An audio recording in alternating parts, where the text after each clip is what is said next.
everybody. Welcome to Casting Calls.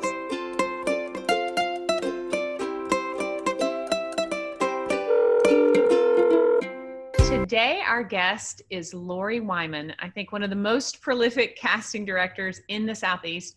Lori has cast projects like Graceland, Bloodline, which she was nominated for major awards for, Burn Notice, The Glades, all the way back to Miami Vice. Welcome, Lori. Hey, Lauren, how are you? I'm so glad you're here. So tell me, first of all, how did you get into casting? Because Miami Vice is one of the most iconic shows filmed in Florida, and you got to work on that show, which was the beginning of your career, right?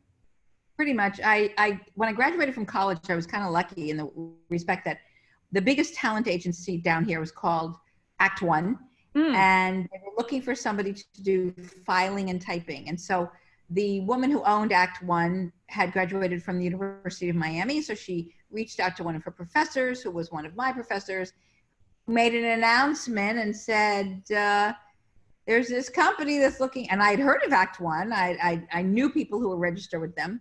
So I applied for the job and I got it. So that's really how I started in the business as a talent agent. And wow. I really loved it. I loved working with the actors. I loved it. But what I found was that a lot of times the casting directors wouldn't allow me to send people that I wanted to send. You know, if I felt an actor was really good for a role, they wouldn't let me send that person because they didn't think they were right. And I really thought I had a good eye. And so I said, I want to have more of a hand in casting. So that's when I kind of crossed over into being a casting director. That's great. And was Miami Vice one of the first shows that you got to work on? Well, it was one of the first shows that I worked on alone. Mm-hmm. Before that, I did, within the casting director company that I was working for, I did Flight of the Navigator. I don't know if you remember that Disney movie. That was a lot of fun. And I did some other shows, but Vice was the first show that I did actually on my own, as my own entity. Yeah. Wow, that's great. Here's a question that a lot of actors don't understand and they don't know. Who hires you? Who makes the decision to hire Lori Wyman Casting? And there's not one answer. Okay. So the producer has to agree, but oftentimes it's the head casting director, the Los Angeles casting director, or sometimes the New York casting director, whoever is the main casting director of record. They will either not necessarily hire me, but they will tell the producer, I want you to hire Lori Wyman. Mm-hmm. Lori Wyman is the one. So, but ultimately the production company producer reaches out to me and says, okay, we want to make a deal with you. So that's kind of how that goes. Unless I know the producer, and sometimes I do. And sometimes the producer hires me and they say, and we are working with so-and-so in LA. So and-so in LA, a problem with me, I tell them I can't work with her, but thank God I have no problem. Yeah, thank goodness. So now that you're using Actors Access more often, or, breakdown services on your end, what is it that makes you invite an actor to audition with you? What makes certain profiles stand out to you? Okay, so certain things, and I'll tell you. So an actor is submitted to me. Mm-hmm.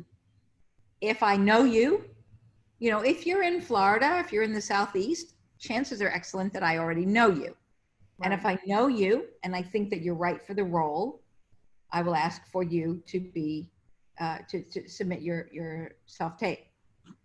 If I know you and I don't think you're right for the role, I'm not going to waste your time. Mm-hmm. Because I don't want my time wasted. I don't want you as an actor. I don't want your time wasted. And sometimes actors get, they get upset at that. She didn't request me. But see, sometimes we have intel that you don't have. Sure. So I just finished casting these 4 little independent movies, one right after the next, blah, blah, blah, blah, blah. And we would put out a breakdown and say all ethnicities. Mm-hmm. And then I would be talking to the producer and he goes, yeah, let's just make it Caucasian. And I'm like, oh, I just put it out for everybody. Yeah, just Caucasian. So right away, I discount this group, I discount this group. But you don't know that. You're the actor. You don't know that. So then sometimes actors, and I hate when I hear this, you know, they get an attitude, oh, she doesn't like me. It's like, no, that's not it. You're no longer the qualification of what we're looking for. It's not personal. Honest to God, it's not, because from my perspective, I just want to book the role. That's all I want to do. I don't care. I don't have to go to lunch with you. I don't have to go to dinner with you. I don't have to go to the movies with you. I don't have to break bread with you. I just have to cast you. So from my perspective, I don't really care. I just want to make sure that I do the best job that's me. I just want to make sure to do the best job for the producer. So sometimes you are submitted for a role and then I don't request you, and it's nothing personal. So those are the people that I do know. Now, the people that I don't know. So I look at your headshot, and sometimes your headshot, and I tell actors this all the time, they don't understand. I need an updated headshot of you. And when I say I need, put it on your Actors Access account. You're updated. And sometimes you put one picture, put 3 pictures, 5 pictures. Right. The one that makes you look like the business person, the one that makes you look like the homeless person, the one that makes you look like the glamour person, the one that makes you look like the white trash person, whatever. 4 or 5 different looks, because what I do, and I do this, it takes me a lot of time. I click on the pictures. I look at every single picture and I say, oh, okay, that would look right. Then I go to your resume. I read your resume. I can't tell you how many actors have no resume submitted on their Actors Act, no resume. Or even worse, all they've done is clicked on their special skill. I know you can windsurf, and I know you can do a New York accent. Right. That doesn't, you know, that's all I know. So what is so important for me is for you to give me a good comprehensive resume. I look at training first. If I see you have a degree in theater, that scores some points. If I see you're studying, that scores points. If I see you've got a lot of theater, that scores points. If you've got a lot of TV and film credits. But let's say you're newer, you're young, you know, I'm looking for a 19-year-old. Well, you're not going to have this kind of resume. But I see, wow, look at you. You have, or let's say early 20s, you have your theater degree from any university. You have a lot of theater credits or film credits. I don't care if they're student films, independent films. It doesn't matter what it says to me as the casting director. You're working on your craft, you're doing. So I put all of that together and I say they're the right age, they're the right type, they've got a resume, let them self-tape if they want. So that's really, and like I said, it takes time. It takes a lot of time. I'm sure. So, and also don't submit yourself if you're 35 years old when I'm looking for a 23-year-old. And don't tell your agent, I can look 23. I'm sorry. No. Yeah. Because if we're pitting you against other 23-year-olds, you don't look 23. And that's another thing that I do, you know, age. Yes. It's really important, I think. And I talk to actors about this all the time, about letting getting our egos out of the way and realizing that you cannot be all ages. You are not a 20-year age span. When have you ever met a human and not known if they were 25 or 45? We can tell the difference, you know? Yes, we can. Yes, we can. Yes, we can. And you should hear the comments. You should hear the comments. I'm gonna share something with you, which is good to know. So a friend of mine who was an actress in LA happened to be in my office one day. She was visiting, and I was reading emails, and I get a little verbal when I read emails and when I watch videos, and I go, oh my gosh, I'm yelling at the computer. And she goes, what's the matter? I go, what's the matter? The deadline for the submission was Tuesday. Today is Thursday, and I can't tell you how many emails I'm getting from agents saying, can you extend the deadline? Can you extend the deadline? Can you extend the deadline? No, I can't extend the deadline. I have a producer who's been breathing down my neck for 3 days asking where his link is. No, I can't extend the deadline. And I have been yelled at by agents. I have been sniffed at, it was Christmas Eve day this past year. Oh, wow. So a few months back, I was in an art gallery. Mm-hmm. It was 10:30 in the morning. And an agent from New York called me because I was casting one of these independent movies that was going to shoot right when we came back in January. Right. And she said to me in a panic, "You have to extend the deadline." I said, "Ma'am, it's Christmas Eve day. I am nowhere near a computer, and I don't know how to do that right now." And she said, "You have to do that. I didn't get a chance to submit my actors." And I said, "I'm sorry." And she said to me, "I had a doctor's appointment this morning at 10 o'clock and I couldn't submit my actors." Now, I sent the breakdown out a week earlier. So she could have submitted it last night at 10 o'clock, yesterday afternoon at 4. I mean, I said to her, I go, well, and I was trying to be polite, but I wasn't giving her the answer she wanted. So when you don't give somebody the answer they want, whether you're polite or not, they get mad at you, and it's my fault. Mm-hmm. And she got kind of verbally abusive. And I said, look, she goes, "There's something you have to do. I can't go back and tell my actors that I didn't submit them because I'm going to tell them it's your fault. Now, you're an actor and you have an agent, and your agent tells you, Lori Wyman wouldn't let me submit you." Mm-hmm. Well, no, you could submit them up to the deadline. Right. Because once it's all submitted, then I have to go through all those videos. Mm-hmm. Mm-hmm. Yeah, and you need time to do that. I need a deadline. Mm-hmm. Going. And so you're an actor, and your agent says to you, "Lori Wyman cut the deadline, cut it off. I couldn't submit you." I'm going to tell you another story. I had an actress who took a class with me a couple years ago. Mm-hmm. I was casting Bloodline.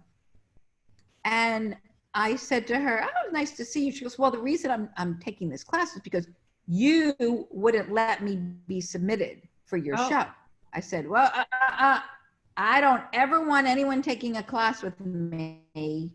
I have a lot of information to impart. I teach really, really good stuff. Right. Don't take a class with me because I'm not submitting. And so I said to her, "Well, I don't even remember you being submitted. So what are you talking about?" And she told me that her agent had submitted her and I wouldn't let her come in and read. And I laughed and I said, "Okay, so here's the story. I said, the breakdown went out on a Tuesday. I wanted to see people on Wednesday because I had to submit a link on Thursday." Mm-hmm. She goes, "Uh-huh." I said, "Your agent submitted your name Thursday afternoon." Mm-hmm. So the truth of the matter is, yes, your agent submitted you. And yes, I said, no, I won't see her. Yes, those are true. Mm-hmm. But your agent left out a couple of very important pieces of that puzzle. Right. Which he submitted you 2 days late. Yeah. This is the kind of stuff that goes on my end that the actors know about. Yeah. And actors tend to write their own stories. Mm-hmm. And don't wait until the last minute.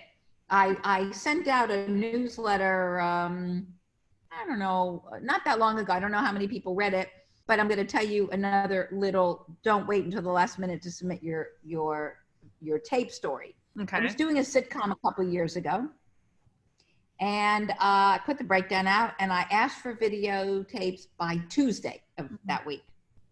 Saturday morning, I'm up in the mountains. I'm having a great time. I'm going to be home Monday, but I'm having a great time.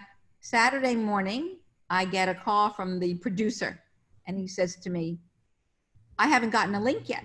And I said, "Oh, right." I said, "I told the actors they could submit their tapes by Tuesday." He said, I'm sitting here doing nothing. I want to watch something. I said, oh, okay, well, let me put some stuff. He goes, you mean nobody submitted anything yet? And I said, well, let me put some stuff. I mean, well, I had not looked at a thing, okay? Right. I'm on vacation. So I pull my computer out, I sit down, I watch every video that came in. It was enough. It wasn't a lot, but it was enough. And I send him like 6 or 7 girls for this one role. He writes me back and he says, okay, book. Her name was Stephanie. Book Stephanie. And I go, well, wait a minute. I have a whole bunch more coming in because I gave everybody the Tuesday deadline. I said, would you at least, wait until Tuesday? He goes, yeah, okay. Tuesday, I send him a link with all these people. He calls me Tuesday afternoon. He goes, okay, book Stephanie. I don't think he ever watched. Yeah, he was ready to go. You can't, yeah. You can't wait until the last minute. Mm-hmm. Mm-hmm. Because when some people don't, it's like shopping. If you go shopping and you find what you want in the first store, are you going to keep shopping and shopping and shopping and shop? No, you're done. Yay, I found it. I'm done. And so they're shopping for actors. That makes sense. Now, question for you from the other side. Is that more of the exception versus the rule? I mean, usually does that deadline is when you then take all the tapes, compile, and send a certain number onto production. I mean, is it the norm that they would get the tapes several days even before the deadline? Yeah, but it's not the norm, but it absolutely happens because everybody's trying to get a little bit of a jump ahead. Mm-hmm. Mm-hmm. And so as soon as you can, if I can get 50 videos on Thursday, mm-hmm. even if the deadline's Friday, I can sit down on Thursday, I can watch 50. And if I go, wow, these 10 people are really good, I'm going to submit them now. Right. Knowing that there might be more tomorrow. Now that's my big thing. Don't wait. I totally agree with that. Of course, the one thing I will say on my end, from the taping studio end, is there are some actors that tend to book their appointment. They get it. Let's say you send out the breakdown on Thursday and it's due on Monday. And so they book it for Friday morning, but then they come in and they're not ready. And I'm like, you have 8 pages. Don't do that. Yeah. And so I'm like, what I tell them all the time is, I think the sooner the better, as long as it's good, so at least wait till it's good. Because if you even book that appointment for Friday afternoon, then it gives you a few more hours, or it totally depends on the role, how much time we need to prepare. But yes, it is a fine line, and waiting till the last minute on anything is not ideal. We had one episode of Bloodline. We got to the office that day and we had no internet. And that was before people were uploading directly to Breakdown. So you would send us your videos, we would download them and upload them. Right. So we had no internet that day. So I called and the deadline was 5:00 that day for that episode. So I called my neighbor and I said, could I tap into your internet for the day? And my internet is like the supersonic, really fast, download fast, upload fast, because I need that. Sure. Well, his was like, like watching paint dry. So we were spending all day uploading, downloading and then uploading and downloading and uploading. One agent must have had, 50, 75 videos of their actors. The deadline was 5:00. They sent it to us at 5 minutes before 5. Guess who? Not one of their persons got seen. Not one. Mm-hmm. Mm-hmm. And we had been working on it since 10:00 in the morning. Download, upload, download, upload, download, upload. We were moving as fast as the internet would allow us. Right. And but when she sent it, it was like 10:05 or 5:05. I mean, they all came in. I looked at Erin and I said, that's a shame. I said, because all those actors and paid people to do it and coached and whatever they did. Yeah. Yeah. And not one of them got submitted. And that's really hard because actors are at the mercy sometimes of an agent who may be holding on to stuff and then sending all at one time when we might have done what you asked and rushed over there and taped right away. And that really sucks for them. Then, you know, you should have a conversation with your agent, just, you know, after you hear this, call your agent and say, please make sure you send it. The minute I send it to you, you send it in, because it does make a difference. I remember Mark, my husband is an actor. Several of you might know that. And he had an agent in Louisiana. Mm-hmm. This was a few years ago. And he happened to be in my office one morning, 11:30, 12, something like that. And he gets a call from his agent and said, can you put yourself on tape for this role? It was on a Tuesday. Can you put yourself on tape for this role? We need it by 5 o'clock today. So in the other room, Mark said, hey, can you throw me on tape? That's how he always said, can you throw me on tape? I said, sure. He goes, give me 20 minutes to learn it. And okay. Well, his agent had the self-tape within 30 minutes of him getting the request. Wow. She turned it right around and sent it to the casting director. So like they had it within 35 minutes. Mm-hmm. Within 1 hour, he was booked. He had a plane ticket for the next day, and and he to Louisiana on Wednesday, shot on Thursday, and came home on Friday. And everybody else who was taping, you know, by the 5 o'clock deadline, mm-hmm. Mm-hmm. he got it in within 30 minutes. And because why should they wait all day? They saw his video and they said, oh, this guy's great. Yeah, let's book him. We're done. Yeah, that makes sense. How many actors do you send on to production, Lori? How many do you choose and say 5 to 7 or whatever? What is your number usually? Depends a lot of times what the client requests. I mean, sometimes they say, you know, we only want to see 4 or 5. Sometimes they see 8 or 10. Sometimes I will put 12 or 15, depending on the role also. I did a role on The Right Stuff. You know, I just did The Right Stuff. I do know. I know you did. You got two of the 3 of you on. Yeah, yes, for sure. You and Avery. So, okay. So I had a role. It was a 1-line role. It was a very short role. The words were in the bathroom. Okay. So the talent was supposed to be the assistant to his boss, and somebody comes in and says, where's so-and-so? And he says, in the bathroom. And he was supposed to say it with a German accent. Okay. So I'm not really big on the German accent, but it would sound something like in the bathroom. I think pretty much anybody can do that.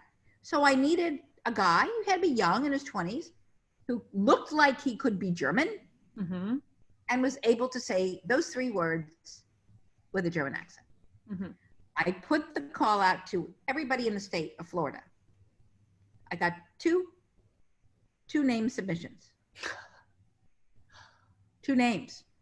Wow. And they both were sent in by the same agent. The same agent sent in 2 actors. Nobody else sent in. Okay.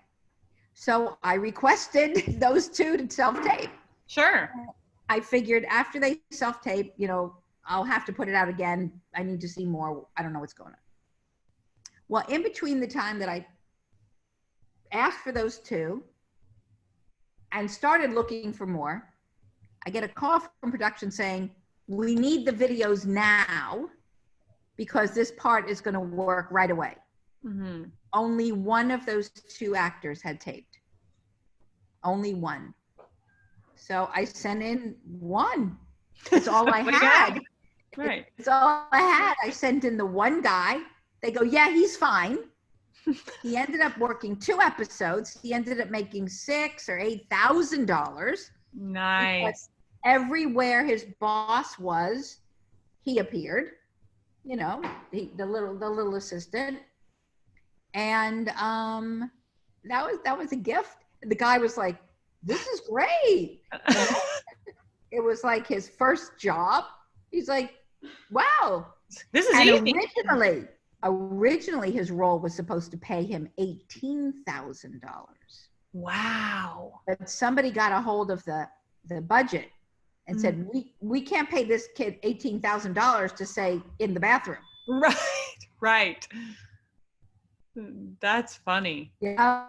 What an amazing opportunity for that actor. Yeah. Yeah. Yeah. Do you have any actor tapings, pet peeves? People say, yes. Oh, sorry, we got a delay. Sorry. I heard you. Yeah, pet peeves. Well, here's a pet peeve. A pet peeve is when, they're taping and it looks like that. Mm-hmm. Like the person holding the device, it's not on so it's shaking. Don't do that. Or you'll see my kitchen, so I'm going to just show you. Or, it's like so far away and this much headroom. Like, what do you do? Or this kind of thing behind you. Right. And it's like, wait, find a blank wall. Find any blank. If you have to tape at home, and I get it, everybody doesn't have access to a taping facility. I know that when somebody tapes at your facility, I know it's going to be a good tape. Oh. So, well, no, it is. I've told you that. So, but everybody doesn't have access to, they're in the middle of nowhere and they have to tape in their apartment. But, I'm working on, it's funny you're asking me this, I'm working on an online course for self-taping. Like all of the do's and don'ts, and I mean, it's going to be long, and so it's not done yet. But I'm working on it, That's I'm great. slow, but I get there. But some of the things that I've seen that I want to include, okay, this I don't even get. And I've seen this more than once, where somebody self-tapes in their bedroom. That's okay. You can see, this is the truth, the unmade bed behind them and laundry all over the bed. Oh, that's just too personal, too up close and personal, I'd say. Oh, now I'm going to get just a tad bit more personal. Ready? Okay. The door to the bathroom is open and the toilet seat is up. Oh my God. In the background of their self-tape. No, don't do that. Now, if I'm telling you this, that means you know what I was focusing on during their video. I'm like, and this is me going, what's wrong with you? What are you doing? Don't you know what's behind? I mean, this is, me yelling at the computer. No, the self-tape is supposed to be a blank wall behind you and it's just you. And don't be busy. Don't wear some, like I'm wearing. Oh, can I show my shirt? Sure, please. I like my little Disney shirt. Okay, my little Disney shirt. I just thought it was appropriate. It says, "One bite and all your dreams will come true." I love it. And that's a great shirt to wear like this. Don't wear it during a self-tape. And some other things are when the person behind the camera is really loud and the person on the other side is so soft because the microphone doesn't reach all the way over there. Yeah. Or the head's cut off, we got a cut off head, or I mean, there's so many faux pas. But suffice it to say, you need to be in front of a blank wall, frame yourself like here. No, all that headroom, just like that. Not shaky. Good lighting, good sound. Good lighting, good sound, and also reader. Have a great reader. That is one of the best ways to shoot yourself in the foot. Don't bring your abuela who doesn't speak English and she's struggling just to get the words out. Or don't put your 5-year-old in to read with you and they're going, put your hands up, I'll shoot you. Because then I'm watching it and I laugh and I go, I can't take this seriously. Right. Take it seriously. It's funny because I tell actors this all the time and I wonder if you agree. I'm like, there are times, like you said, that you have to self-tape because either location makes that an absolute must or time, the turnaround time is so fast or something. But otherwise, when you have the option and the opportunity to tape with a taping service, the great things that you get are not only the technical quality, which anybody should be able to do that owns a taping service, but also the advantage of the experience of the person behind the camera that's your reader, that's able to help guide you through it, because hopefully in theory you're taping with someone who has more experience than you do, and therefore you get the advantage of all that experience versus trying to figure all this out for yourself. Right. Absolutely. Absolutely. The person who's taping you, who's reading with you, had better be knowledgeable about what they're doing. Right. Because they can hurt your audition a lot. You can be really good, but if the person doesn't know how to tape you, if they don't know how to read with you, they can hurt you. They can hurt you a lot. And some people say, well, what if I can't find a reader? Now I'm going to tell you, nobody can use that excuse ever, ever, ever, ever. Why? Because we have internet, because we have cell phones, because we have all kinds of devices where you can call your friend in LA, or you can call your friend in New York and say, can you read with me? Can you just help me out with this? And you can put them on speakerphone and they can read with you. I mean, there's so many ways to have a good reader with you.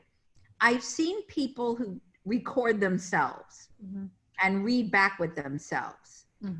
I've seen it done really well, and I've seen it done really bad. And the timing has to be flawless, because you can't go, hey, how you doing? Good, how are you? Right. Great to see you. You know, you can't do that. So it's got to flow back and forth. But you can work on that, and you can get it done. You know, you can make it happen. And I booked a guy on a recurring role for Magic City a few years ago, and he was in Louisiana, and he self-taped. I said, send me a self-tape. And I watched it, and it was brilliant. And all of a sudden, and then I called him, I go, who's reading with you? And he kind of laughed. I go, it's you, isn't it? He goes, yeah. I go, it was so good, because he was technologically savvy, and he had figured it out. So if you can figure it out, then you can do it yourself.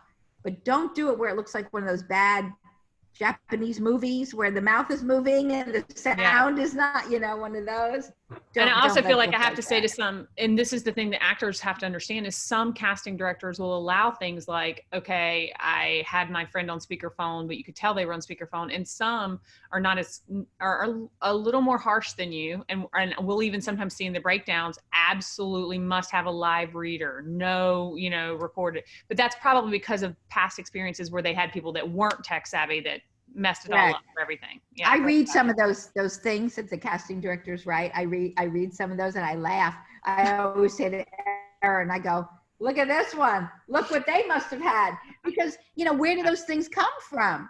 They come from the mistakes that they watch. Every time we put it out, we add another, and don't have a flower picture behind you when you do your, make sure, and don't, also another thing that people don't realize, coloring. So you don't want a black wall with black hair and a black shirt, and you want to pop from the back. You don't want to be all the same color, as your whole background. So you're just a floating head. You're just a floating head. And I've seen that. So it's really interesting. Don't be backlit as I'm sitting next to a window, but I'm not that way. So, I'm sitting next to. You got it. So gorgeous. Yeah, we can see you. It is beautiful out. Yeah. So what do you think's gonna? And I know we're all just spitballing here because we don't know. These are unprecedented times with COVID-19. But what do you anticipate happening once the world resumes kind of normalcy? What do you anticipate happening with production? I think it's going to explode, because oftentimes when nobody's filming anything, filming anything. So I say to actors, now is the time to study. Now is the time to get your craft sharp. There's the term luck. Luck is when preparation meets opportunity. Yes. So if you wait until this whole thing is over to start studying, it's like, well, I don't want to take a class now. I mean, I don't want to waste my time now. Okay, so that's great. So that's okay. Don't take a class now. Don't study now. But then when this whole thing is over, I have a couple of movies right here. They're right here. And I had a call with the producer last week about a movie that I'm supposed to cast. And she said, yeah, we're looking to start shooting June 1st. And I'm like, really? And she said, well, we were thinking of starting to prep mid-April. And I said, really? She said, yeah. I said, well, I'm here. I mean, okay. Sure. But I don't think that's going to happen. But what I do think, because she was like, we have our money in place, we have our lead, we have our this, we're ready to go. Like the minute we're given the cue, so many projects in Atlanta, there's so many television series that are on hold. What do you think? The minute that they give the go ahead, okay, boom, everybody's going to come back in. Yeah. We are going to get inundated with production because right now there's so many reruns and repeats, all the talk shows.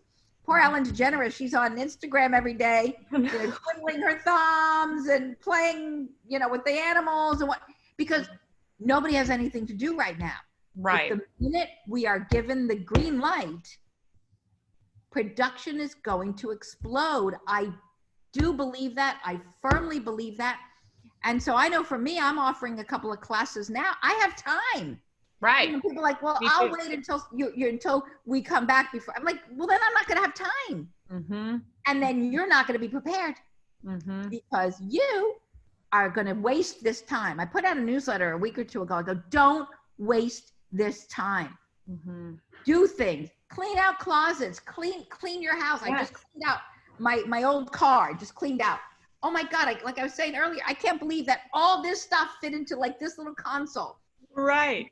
Clean out your drawers, clean out your refrigerator, clean out everything. Do your taxes, even though they did extend the taxes, which is beautiful. Thank you very much. But get it done. Don't sit around wasting your time. If there's online classes, I'm taking online classes right now. There's a lot of classes that I'm getting. I was on an online class this morning at 9 a.m. Because we have time.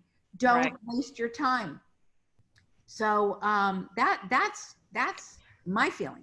I think you're right. And I've been saying to actors, I think, historically, they're going to call on us. When this is over, the world's going to want entertainment. We're going to crave that. And the silver lining in this time right now is the gift of time. Like you said, it's the gift of time. So how do we use it wisely? Right? Absolutely. Absolutely. And, I was saying to somebody, my friend who's a casting director in LA, and she's doing, what we're doing. And I'm doing also online things and videos and whatnot, just to say hello, everybody, how are you doing? Q&As. And, this is a good time. I've been asked so many times, and I'm sure you have too. Can you sit down and work with me? I have a girl who just called me the other day. I want to sit down. I want to work with you.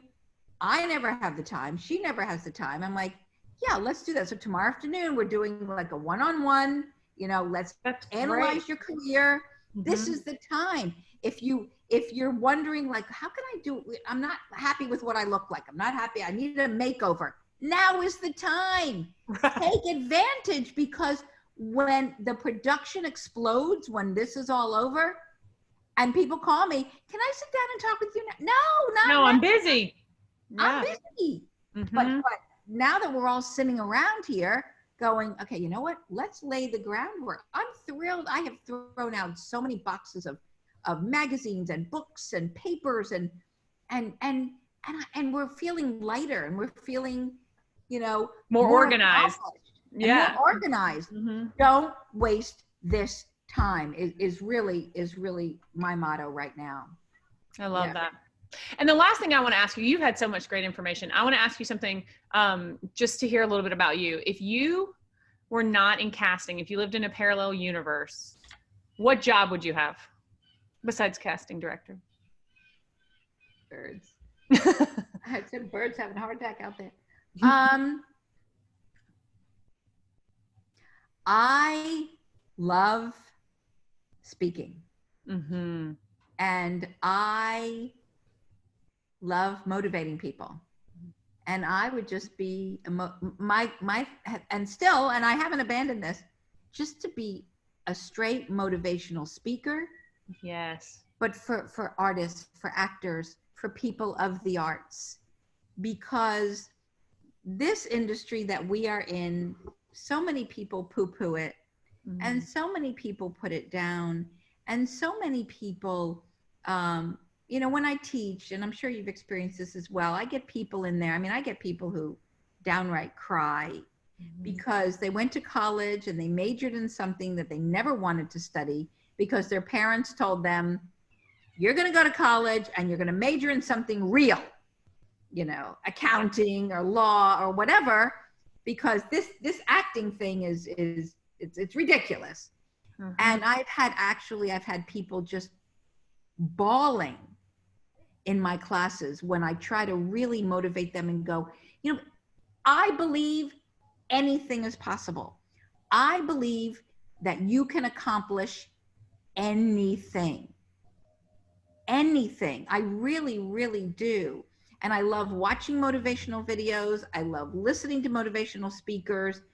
And I think that I'm always happiest when I'm in front of a room full of actors, and I'm enlightening them, and I'm motivating them, and I'm educating them. I do love casting because I also love helping people make their dreams come true. Yeah, of course. I love when you book the role of Susie, and I like calling you on the phone and go, hey, is Susie there? You know, it takes the actor a minute and they go, you have the wrong number. I go, no. Think, wait, you know. And I just love that. I think that that's probably what I think it's cool because I think you're going to get to do both of those things in this one universe, which is what's so awesome, is this amazing career that you've had, and the way that you've been able to help actors for all these years is going to give you the platform to be that motivational speaker in even bigger forms than you're in now. So I'm waiting for the Lori Wyman TED Talk. So you just let us know. You know, it's funny. I actually have the well, I've got a great motivational story. I'm not going to share it all with you now because, you know, time, but it would be my TED Talk, how I went from being diagnosed, you know, with breast cancer, right, to delivering a baby, healthy, natural, at almost 45 years old. Amazing. I mean, that might be my I'm trying to figure out what my, but it's very motivating and really uplifting. So yeah. I love it. You mentioned that you're going to have a lot of possible options for people to learn online with you during all this.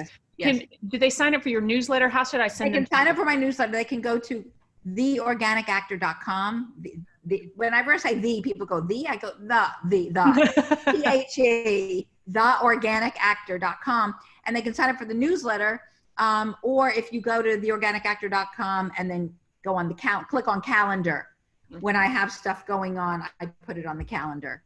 Perfect. So, and some stuff will be paying, you know, and some stuff will be free. Right. And some stuff will be one-on-one, and some stuff will be classroom. But now is such a great time to do all of it. And the reason I started teaching in the first place, because that's not, you know, I was casting Miami Vice, and somebody said, you should teach. I said, oh, no.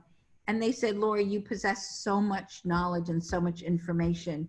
And the person called me selfish. He said, you're very selfish if you don't share it with others. I said, wow, I never thought of myself as selfish. But so that's really why I started teaching in the first place, because a group of actors in Tampa actually asked me to come to Tampa and start teaching. But, well, we love the fact that you come up to Orlando and work with us you. here. And of course, throughout the Southeast, actors can study with you at your studio in Miami or in Orlando, I know you go to other locations too. But the fact that now anybody from across the country could just log in and take classes with you online is a gift. All right, Lori, thank you so much. Take care of yourself during these crazy times. You too, Laura, and you and your family. Love to all of them. Thank you. Talk to you soon. Take care. Bye-bye.